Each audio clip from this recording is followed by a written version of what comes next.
ironic, isn't it? The final straw for you regarding Adam was when he teamed up with my brother to take Newman away from you. Now here you are, forming your own alliance with my brother. I wonder how Adam would feel about that.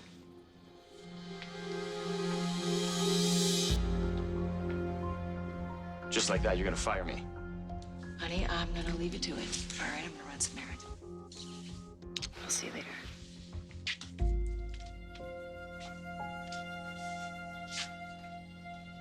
I think I know what's going on here. I'm a step behind, right? So we're alone now. Tell me what's going on. What's the plan? What's going on? I've told you the truth. Now get out of my house. Jack, we both want the same thing, right? Now, I'm not gonna give up until I get it. With or without you, I can do it on my own. I'm not gonna stop until Victor's brought to his knees. Well, listen to you ranting and raving just like the rest of them. You weren't even an Abbott. No, that's right. You know I'm not an Abbott. You know damn well I'm not a Bingham either.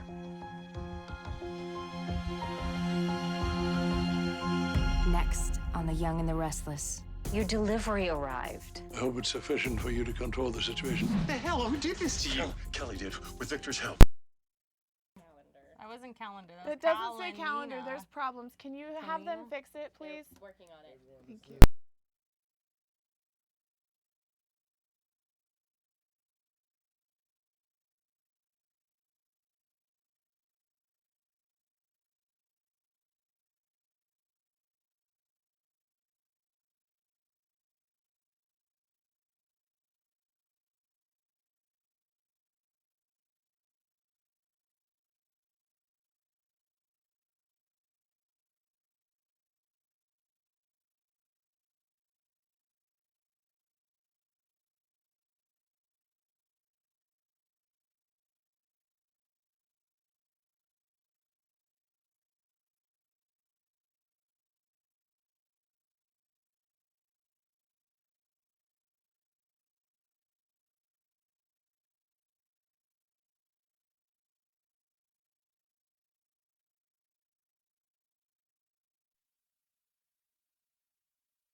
A massive earthquake that shook up the country, what officials and rescue teams are doing to try and help the injured and now homeless.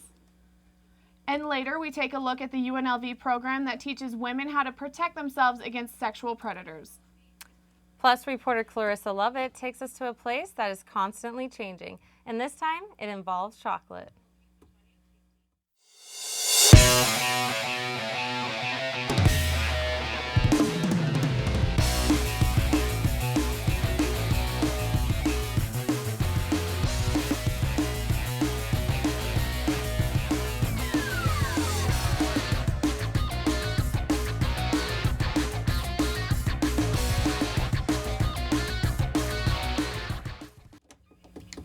Breaking this morning, Wet n Wild and Rebel gas stations are giving away $20 gas cards, a Pepsi bag with other products, season passes, and one-day admission tickets to the park. The team will be giving away prizes from 11 a.m. to 1 p.m. at 10 different Rebel gas stations. 80 people will be selected at random to receive these prizes. Earlier today, the North Las Vegas Municipal Court was evacuated according to investigators.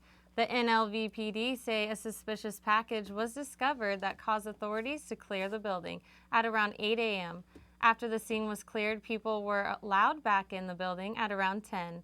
There is no word on what was inside the package, and no other information has been released at this time. 2 years and 9 months after the movie theater shooting in Aurora, Colorado, the district attorney is set to prosecute James Egan Holmes and hear the opening statements of both parties this morning. Back in 2012, the shooter killed 12 people and wounded 70 more. Today, he acknowledged his wrongdoing but pled not guilty by reason of insanity. So far, both state-appointed psychiatrists have ruled Holmes sane at the time of the crime. However, Holmes's lawyers argue that he was too addled by mental illness to tell right from wrong. The victim's family members in the court were visibly emotional when the prosecution named the victims, and even 2 female jurors were seen tearing up. The trial is still progressing, and jurors have not reached a verdict. Rioters flooded the streets yesterday in Baltimore following the funeral of 25-year-old Freddie Gray, who was killed in police custody under circumstances that still remain unclear. The riots started just a few blocks from the funeral of Gray, then spread throughout the city. Early Monday morning, police received an email described as credible information from gangs around Baltimore that reportedly partnered up to take out law enforcement officers. In a scene police described as a war zone, rioters set fire to cars and buildings while teenagers threw rocks, sticks, bottles, and bricks at police officers. At least 15 officers were injured, including 6 who were hospitalized, according to police. Nearly 200 arrests have been made. Nepal was recently struck by an earthquake with a registered 7.8 magnitude, and a severe aftershock occurred on Sunday with a 6.7 magnitude. Currently, more than 4,000 deaths have been confirmed in Nepal due to the earthquake. The nation's capital of Kathmandu was hit particularly hard. The infrastructure of the country was not capable of withstanding such a powerful shock, with many homes and buildings being reduced to rubble. Part of the world, infrastructure tends to be very, very weak. Roads aren't as wide. There isn't a robust emergency response system, the police system, the ambulance system, the healthcare system. None of these systems are, what you would imagine them to be in the West. Rescue efforts are taking place all over Nepal, from highly populated cities to smaller villages in the countryside. Yesterday, officials expressed the need for food, shelter, and medicine to aid those affected by the earthquake. Smaller villages like Singla and the Gorkha district have had reports saying up to 70% of their buildings have collapsed. The problems just seem to be mounting for Nepali authorities. The airport has been closed, so really it is all hands on deck out there. Rescue efforts are currently taking place on Mount Everest as well. Over 200 people have been rescued so far, after the earthquake triggered an avalanche on the mountain that left dozens, if not hundreds, underneath mounds of snow and rubble. Nepal is perhaps best known for Mount Everest and is highly dependent on the tourism it brings to the country. And additional avalanches are expected as part of the aftershock. This is the worst earthquake to hit Nepal in more than 80 years, and it was felt in parts of India, Pakistan, and China's region of Tibet. 4 U.S. citizens were killed in the horrific 7.8 magnitude earthquake. At least 17 people were reported killed on Mount Everest. An American documentary filmmaker was reported dead as well. A 61-year-old Tom Taplin had been working on a film about the climbers community staying at the Everest Base Camp. His wife said he died doing what he loved. My family and friends would be happy that if he had to die, he's the kind of guy that you just don't ever think of as dying. He's just such a larger-than-life individual, and but if he had to die, to die doing the things that he loved, which is mountains, being in the mountains, and filming, making his this is like a big goal for him. Continuing on with more international news, as the unrest in Yemen countries and after Iranian ships loaded with weapons as aid for the Houthis, according to U.S. defense officials, these Iranian ships turned away from Yemen on Thursday of last week, after the USS Theodore Roosevelt entered the Persian Gulf to conduct security operations. President Barack Obama said that the USS was sending a very direct message warning the Iran against arming the Houthis. Yesterday, Kazakhstan announced their election of Nursultan Nazarbayev, who has governed the country since the Soviet Union collapsed. Nazarbayev will be serving his 5th presidential term with 97.7% of the votes. His two opponents combined only 2.3% of the votes. Mr. Nazarbayev, in a news conference, said, "I apologize if these numbers are unacceptable for the super democratic countries, but there was nothing I could do." We move to South America, and here's a question for you. What would you do if you wanted to be heard by the president of your country, but the crowd is louder than your voice? Perhaps throw a mango straight at their head? That's what a 54-year-old Venezuelan woman did as President Nicolas Maduro was driving a bus with his window open to greet people. She wrote her name and number on a mango and aimed for him. The woman later got a call from the president to help with her housing issue. All she wanted to do was own a house before she dies. That's all the international news we have for you today. Be sure to stay with us. We'll be right back on Studio G.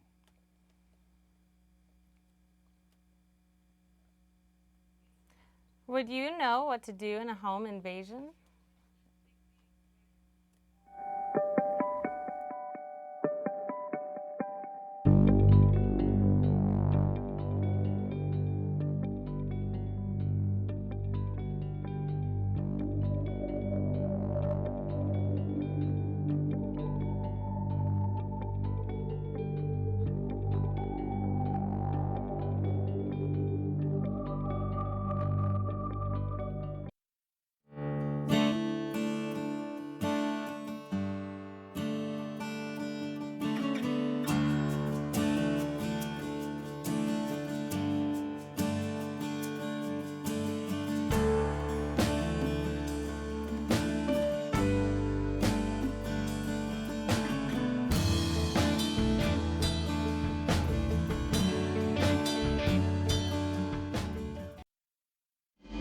Don't understand why people who have voluntarily served our country should ever be homeless.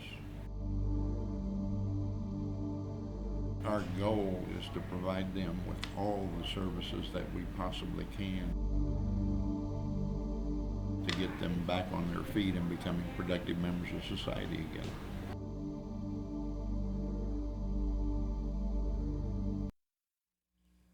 Would you know what to do in a home invasion? If not, listen up. Reporter Asley Maslow will tell you how to survive one in less than 2 minutes. Home invasions across the valley are on the rise. In fact, in 2014, we reported on them an average of once a month. If it happens to you, experts say you'll need to act quickly and instinctively. So practice makes perfect. Educate the whole family as a unit, just like you would with a fire drill. That's Bob Irwin, a gun and home invasion expert. You'll need an escape route and places to hide. Then you call the police and they chase the guy down. Second, you'll need either an alarm system or barking dogs. Generally, when they hear that, they'll run off because they'll know that their opponent is now awake. In some cases, a gun may be an option, but you'll need it close. As a rule, you want to leave it in the same place all the time, so you don't have to think about where did I leave it this time. And you'll need to know how to use it, which you can learn in classes like these. From the beginning to the end, you are the defender. Does that make perfectly good sense? Yes. For the training, it means going to a class. We teach them here. They teach them a lot of places how to manipulate your gun, how to shoot straight, how to carry it, how to store it. You'll also need to be mentally prepared to actually shoot. The way to be prepared is have the mindset that you are going to use deadly force if you need to. Before buying a gun, remember, while the law says you can defend yourself, that doesn't mean you will end up in court or possibly jail. Bob also says, if you shoot, your life will be forever changed. And he stresses, shooting should never be your first option. No, actually running should be the first answer. It always is. Although home invasions are increasing in the valley, officials say being prepared for the possibility of one will help ease your mind as they hope to control the issue. And to make you feel a little bit safer, Las Vegas police could see a $20 million budget increase that would go towards restoring 55 officer positions and 46 civilian positions. The proposed budget would put Metro closer to its pre-recession budget and would give the department 2,661 commissioned officers. But even with the additional officers, Sheriff Lombardo says the increase in positions, the department is a long way from where it wants to be.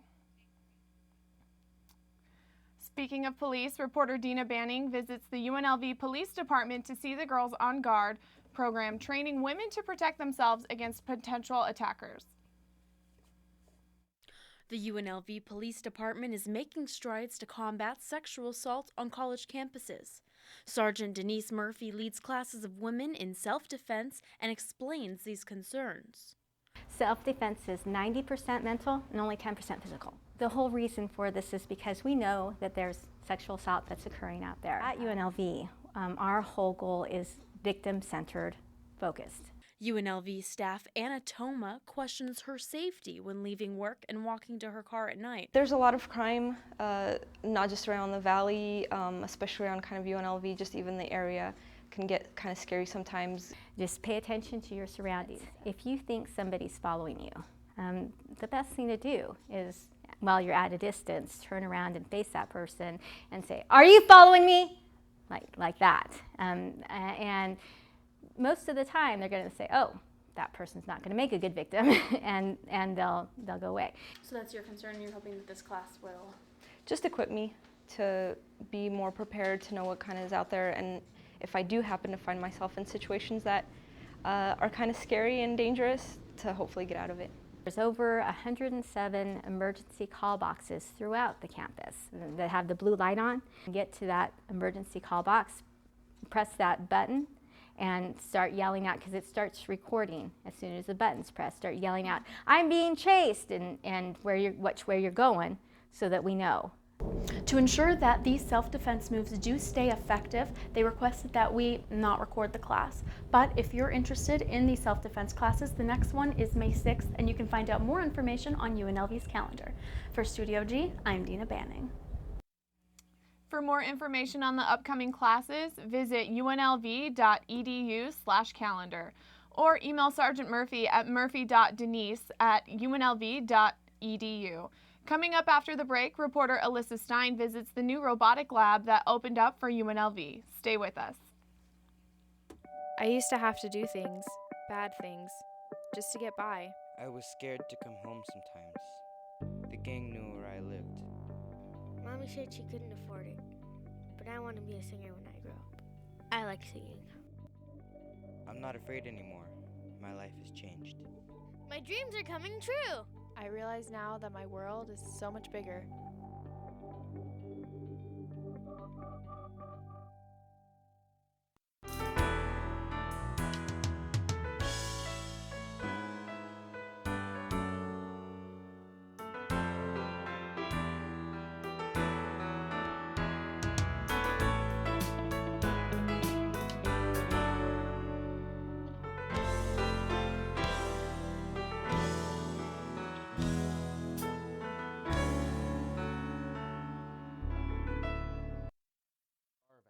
We promote that we are a national service fraternity. We do service to our campus, to our community, to our college, and to our nation as participating citizens. Our cardinal principles are leadership, friendship, and service, and that you can have a great time helping out your local community and your college. We are the Alpha Zeta Upsilon chapter of Alpha Phi Omega, a national co-ed service fraternity. The UNLV Engineering School has just added a new lab for robotics and drones. I had a chance to check out the grand opening last Thursday. Take a look. Here at UNLV, it's about getting students acquainted with this technology so that they can actually become leaders of the technology. Last week, UNLV and the city of Las Vegas were united in celebration for the grand opening of the new Drones and Autonomous Systems Lab. Our goal is to have a place where we not only inspire and train young minds in this area, but create new knowledge, technologies, and industries based on these technologies and young minds. We want this to be the intellectual and entrepreneurial center of the burgeoning UAS industry in this region. put on by the UNLV School of Engineering, the opening commencement took place across the street in the Clark County Library Amphitheater. After the opening presentations, attendees got the chance to tour the new lab, but also a sneak peek of the current drones and robotics students are working on. One thing that our team has done is we've attached sensors to the body of a Tai Chi master, and while he practiced, Jamie was able to pick up on that and learn those skills. The students are hard at work for the DARPA Robotics Challenge, DARPA standing for Defense Advanced Research Projects Agency. I'm very interested to see how robots like Hubo might be able to assist in the future to address critical public safety challenges. The main challenge for these robots is to go through this course behind me without any human help. Team DRC Hubo is led by Professor Paul O. I'm hoping you're going to come back another time because my lab is going to look more like Tony Stark's. With this lab and the research going on, Dr. O hopes to make UNLV a rising in the research of drones and robotics. To learn more about the UNLV DRC team, check out their website at drc-hubo.com. And joining me now is UNLV Mechanical Engineer Professor Jonathan Daniels. So thank you for joining us today. My pleasure. And can you tell us a little bit about your background in engineering and robotics? I actually got my start as a helicopter pilot in the military. And about 15 years ago, was given an opportunity after working on human factors and aviation accidents to enter into this world with unmanned aircraft systems. And I remember very clearly how it started, because the question was, I said, this is great, I'd love to go, and I'm going to move to Arizona. One thought, though, what's an unmanned aircraft? And it's really been a rapid ride ever since. Interesting, that's so cool. And you're working on the new lab, so can you tell us a little bit about it? So the new lab is fantastic. The DAZZLE, right? the Drones right. and Autonomous Systems Laboratory under Dr. Paulo. Just a fantastic opportunity. Right now our focus is, of course, on the DARPA challenge itself, but it really is a true multimodal robotics laboratory where we're looking at autonomous cars and other automobiles, we're looking at the humanoid robotics, we're looking at the drones and unmanned aircraft. And I'm hoping personally we'll get into the unmanned underwater systems as well. Oh, that would be really cool. I've never even heard of unarmed underwater. So everyone knows about the drones going on in the air right now as consumer drones, but can you tell us a little bit about the DARPA Robotics Challenge? Not everyone actually knows about that. Right, so the DARPA Robotics Challenge really came out of Fukushima, and the idea was that in an emergency or some kind of incident, we would have all these tools available that were built for humans, but we need to have a way to actually manipulate those for robots. And one of the things they found in Japan was that there's a lot of humanoid robots that were unable to actually accomplish things that would have saved the accident, made it much less damaging. Turn off valves, adjust hoses, turn electrical switches, that sort of thing. So what DARPA did was focus an effort that would take humans, or humanoid robots rather, and teach them how to act as humans. So they would drive the ATVs, they would use tools, again, split the switches, everything along those lines. And what that does is really been a steady challenge. One of the things that I've been working on is teaching it how to drive, which is oddly enough very similar to how we teach people how to drive as well. So the robots, because I know you use, they said it's as easy as like playing a video game. So you're teaching the robot to drive, or are you actually playing a video game in the sense Well, of it's a little bit of both. So, okay. So we use a cognitive heuristic based on how we teach people how to drive. So the idea is that we've got two modes of operation. One is the teleoperation, which is like the video, where you're moving joysticks, you're playing with controls, and I can't help but do it when I do this. And you're doing that, and it's direct control with radio frequencies. Part of the DARPA challenge is, what if we don't have that? What if the towers have gone down, what if the communication's gone down? So you can't tell it and actually control the robot. You have to tell it what to do on a task level autonomy, so the robot knows I have to drive to the door.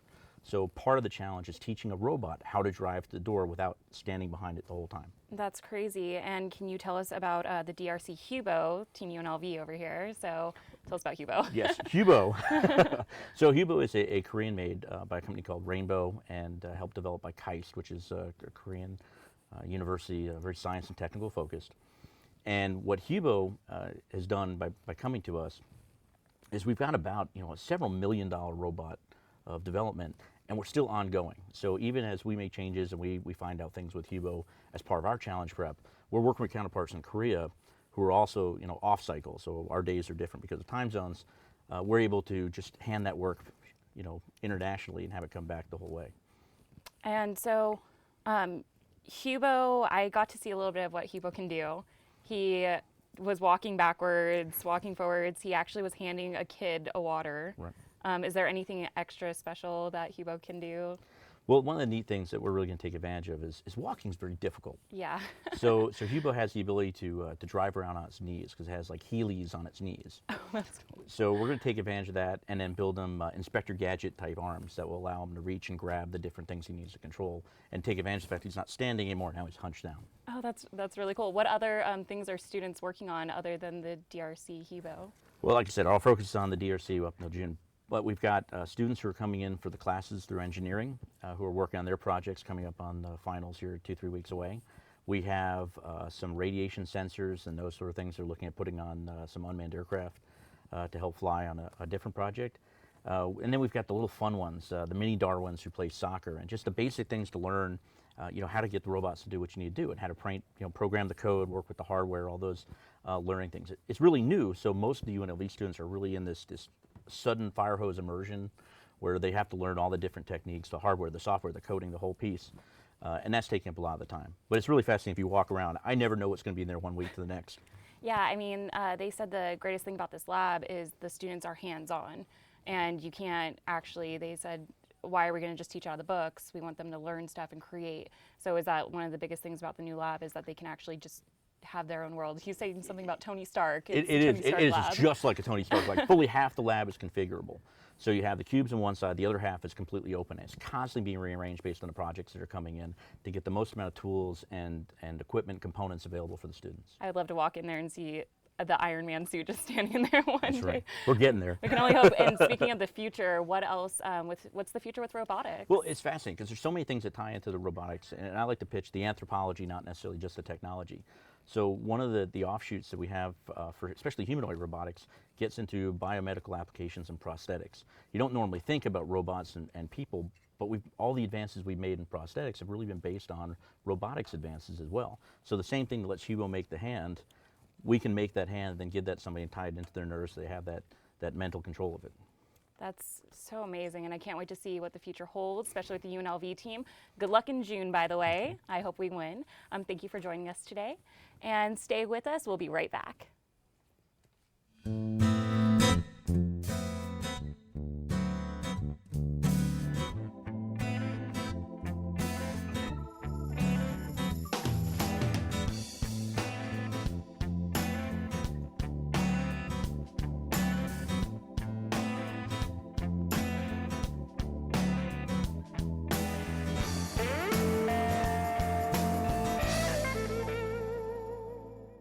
The name of the show is Latin Nights with Anna. The music is Latin themed, dancing music, like for a Friday night, like if you're going out. While you get ready, you dance to the music that's being played.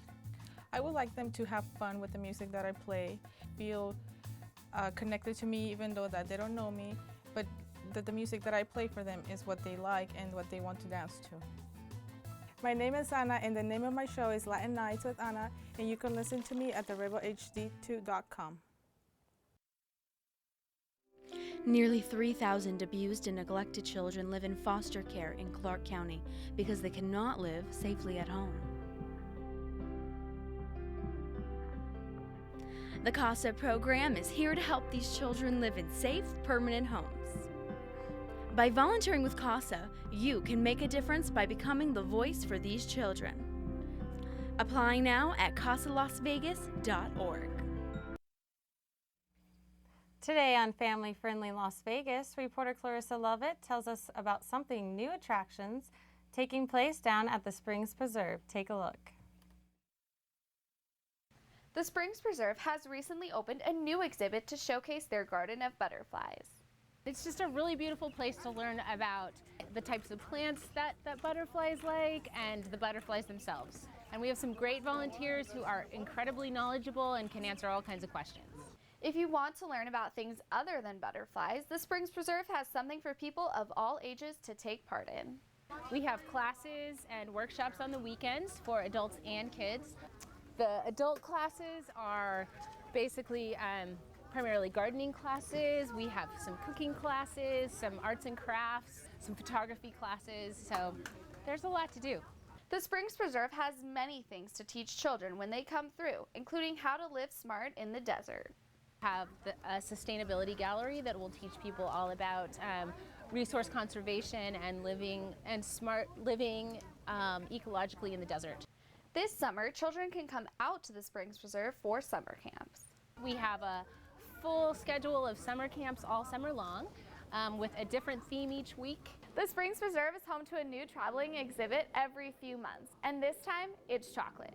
You can't taste it, but you can definitely smell it when you're walking through the exhibit. Children can also come out for the new traveling exhibit. The next exhibit that's coming in is called Dino Summer, and it's a dinosaur exhibit, and we're very, very excited about that. The Springs Preserve is open year-round, but that doesn't mean you have to wait. This is a perfect time to come out to the Springs Preserve. The spring is beautiful. We have lots of events. For Studio G, I'm Clarissa Lovett.